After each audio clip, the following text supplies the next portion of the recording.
안녕하십니까. 지표로 보는 미국 시장의 권혁태입니다. 24년도 12월 3주차 보도록 하겠습니다.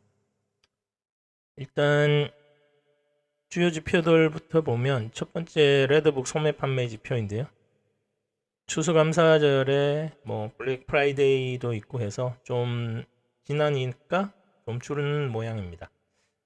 그래도 여전히 4%는 유지하고 있고요. 5% 밑으로 좀 떨어져서 크게 신경 쓰지는 않아도 될 듯 합니다. 30년 담보대출 금리인데요. 다음으로 에너지도 내리고 지난주와 똑같은 양상입니다. 다른 거는 이제 10년 물금리가 계속 올라가고 있고 2년 물금리도 좀 올라가고 있는데 장기 주담보금리는 좀 내리는, 약간 다음 주쯤에는 다시 상승 전환해서 장기 금리의 상승세를 쫓아가지 않을까 싶습니다.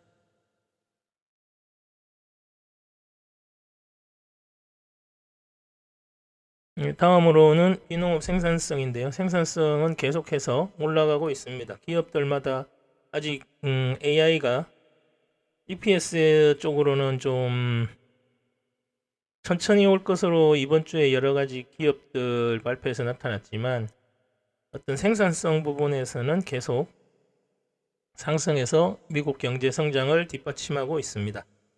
사실 생산성만 높여 가주면 크게 금리라든지 다른 이런 쪽에 크게 급락하고 이럴 일은 없는데, 실업률이 좀 높아지더라도요. 지금 거의 실업률 절대값으로 보면 그렇게 높은 수준은 아니니까요.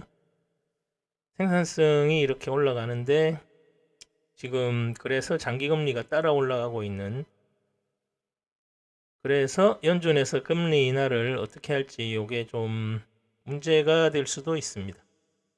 다음으로 단위 노동 비용인데요. 단위 노동 비용도 단순 노동을 계속 AI가 대체하면서 이제 좀 위쪽으로 올라갈수록 급여가 올라가고, 그래서 계속 노동 비용은 늘어나고 있는 추세입니다. 그런데 크게 지금 연준에서 목표로 하고 있는 그 정도까지는 아직은 도달하고 있지 않습니다.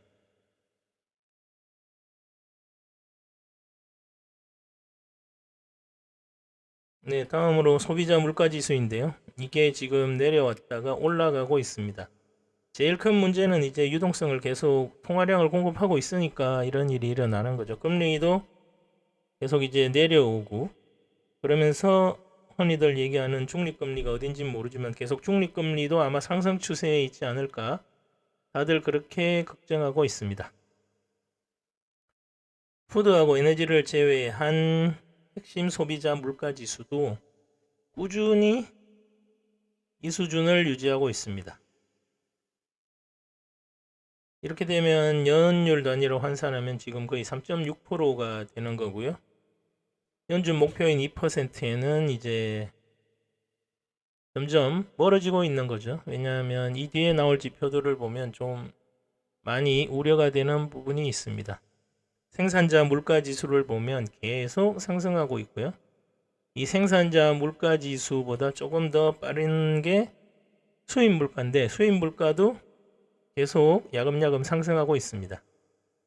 지금 핵심 생산자 물가 지수도 보시면 계속 이렇게 이 정도 0.25, 0.2, 0.3 왔다 갔다 하면서 결국 이것도 한 연율화 시키면 3% 정도 나오겠죠. 그럼 이것도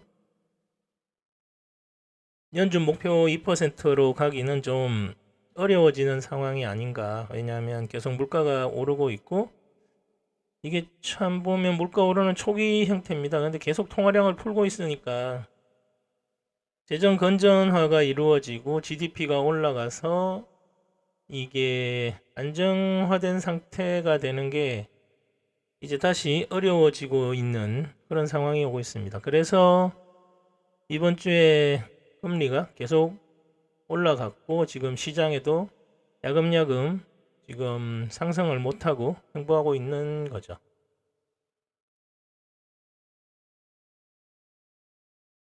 네, 말씀드린 것처럼 수입 물가도 계속 올라가고 있습니다. 트럼프 정부에서 진짜로 관세를 그렇게 많이 때려버리면 뭐 환율 뭐 위엔화를 좀 약화시켜서 중국에서 뭐 그 정도 리액션을 하는 거죠. 그러면서 좀 여전히 중국의 디플레이션을 수출하는 그런 게 계속 지속되겠지만 그래도 물가가 조금씩 오르는 거는 어쩔 수 없지 않나 하는 생각이 듭니다. 수입 물가가 오르고 생산자 물가가 오르고 그리고 소비자 물가가 오르고 그러면서 관세가 또 시장에 영향을 미치는 대략 뭐 분기 이상 지나야 현실 시장에 나타나겠지만 만만한 상황이 아니게 진행되고 있습니다.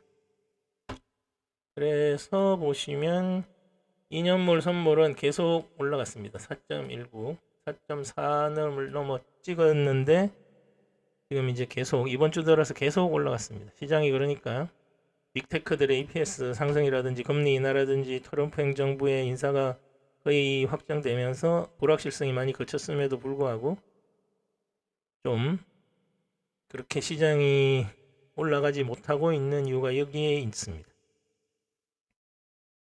대략 뭐 1포인트도 못 올라갔으니까 예상대로 행보하면서 마감했고요. 이번 주도 보시면 뭐 지금 다시 시장에 물가가 상승하는 초기 모습이 다시 이제 발생하고 있습니다. 소비자 물가도 그렇고 그리고 투자할 때 제일 기본되는 공식이죠. 리스크 프리미엄이 이제 마이너스가 확대되고 있습니다. 장기채 10년물 국채 수익률이 올라가면서 투자하기에 영 만만치 않은 모습이죠. 실업률도 계속 지속 상승 추세입니다. 여기서 이제 다시 채권 금리도 상승 전환했고 시장이 실업률과 생산성이 동시에 상승하는 그런 AI의 결과죠. 사실 뭐 생산성이 중요하고 이제 실업률은 지금은 워낙에 좀 낮은 상황이라 크게 문제는 되지 않는데 연준이 이제 취해야 할 포지션이 그렇게 쉽지 않은 상황에 접근하고 있습니다. 그래서 이번 주도 시장은 행보나 조정을 예측하고 있고요. 다음 주는 FOMC도 있고 PMI도 있고 GDP도 있고 PC도 있는데 PMI는 이제 뭐 연말이 다 가고 있으니까 다시 뭐 주문을 많이 할 필요는 없죠. 그래서 좀 안 좋게 나올 거고 GDP는 좋게 나올 거고 PC도 안 좋게 나올 겁니다. 근데 뭐 FOMC 하고 나서 이런 PC 지표들이 나오니까 시장에는 여기서 이제 파월 의장께서 만약에 이 금리 인하의 어떤 연속성에 대해서 만약에 좀 부정적으로 말씀하시면 급락이 나올 수도 있습니다.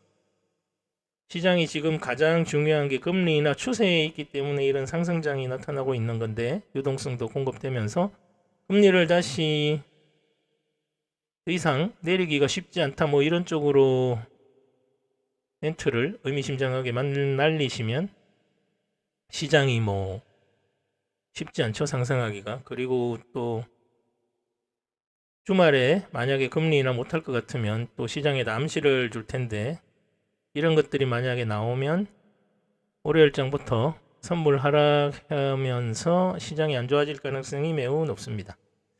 아무튼 이번 주는 변곡점에 들어간 주간이라고 보고 대응을 하시는 게 맞는 듯 합니다. 네, 다음 주는 횡보를 예측하면서 오늘은 여기까지 하겠습니다. 감사합니다.